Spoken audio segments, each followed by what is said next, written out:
पिछले दिनों चीन में एससीओ की जो बैठक हुई उसमें कई देश के राष्ट्राध्यक्षों ने भाग लिया। लेकिन यह बैठक भारत के लिए काफ़ी अहम मानी जा रही है, क्योंकि भारत के प्रधानमंत्री नरेंद्र मोदी ने आतंकवाद का मुद्दा उठा करके उस पर मुहर भी लगवा ली। वहीं दूसरी तरफ यह भी मैं बताना चाहूँगा कि ट्रंप जिस तरह से टैरिफ लगाए हुए हैं अन्य देशों के ऊपर, कहीं न कहीं इस बीच यह बैठक अपने आप में काफ़ी महत्वपूर्ण इसलिए मानी जा रही है कि रूस के पुतिन के साथ-साथ चीन के शी जिनपिंग और भारत के प्रधानमंत्री नरेंद्र मोदी ने कई मुद्दों पर एक साथ एक मंच पर मुहर लगाया है और एससीओ की बैठक में यह साफ कर दिया है कि व्यापार किस तरह से एक दूसरे देश जो हैं आपस में करेंगे। वहीं तीसरी बात जो सामने आई है कि अमेरिका की तरफ से कि अमेरिका ने कहा है कि भारत से उसके रिश्ते जो हैं काफ़ी अच्छे रहे हैं। लेकिन देखा जाए ट्रंप ने जिस तरह से बयानबाजी की है,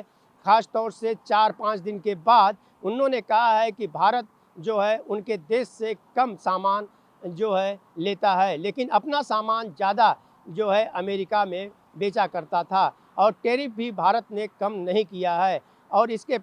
और देरी कर दिया है, जिसके चलते देखा जाए तो अमेरिका ने 50% टैरिफ जो है भारत के ऊपर लगाया था। अब देखने की बात यह होगी कि जहां एक तरफ भारत के प्रधानमंत्री नरेंद्र मोदी की बात की जाए तो उन्होंने आतंकवाद का मुद्दा उठा करके चीन के ज़मीन पर जिस तरह से उन्होंने आवाज़ उठाई और ख़ास तौर से लोहा मनवाया और उसके बाद अमेरिकी राष्ट्रपति डोनाल्ड ट्रंप की बात करें तो उन्होंने पुतिन को अलास्का में बुलाया था और यूक्रेन युद्ध खत्म करने की बात कही थी, लेकिन कोई बात नहीं बनी थी। लेकिन चीन की अगर एससीओ की बैठक की बात की जाए तो भारत के प्रधानमंत्री नरेंद्र मोदी ने देखा जाए तो साफ तौर पे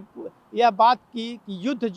कोई निष्कर्ष नहीं है, युद्ध विराम होना चाहिए। इस पर भी सहमति हर देशों ने जताई है। अब देखने की बात यह होगी कि ट्रंप जो है इस सारी बैठकों से बैक फुट पर आए हुए हैं और अगला वह क्या उपदेश देते हैं। खास तौर से देखा जाए तो ट्रंप अभी तक कई बयानबाजी किए हैं, लेकिन कई बयानों से वह पलट भी गए हैं और चीन के खिलाफ अभी तक कोई टैरिफ भी नहीं लगाया है। लेकिन चीन के इस रवैया को देख करके अब देखने की बात यह होगी कि क्या ट्रंप चीन के खिलाफ भी कोई टैरिफ लगाते हैं कि इसी तरह से चलता रहता है। ऑन टीवी न्यूज़ के लिए कैमरामैन बाला के साथ हरीश तिवारी।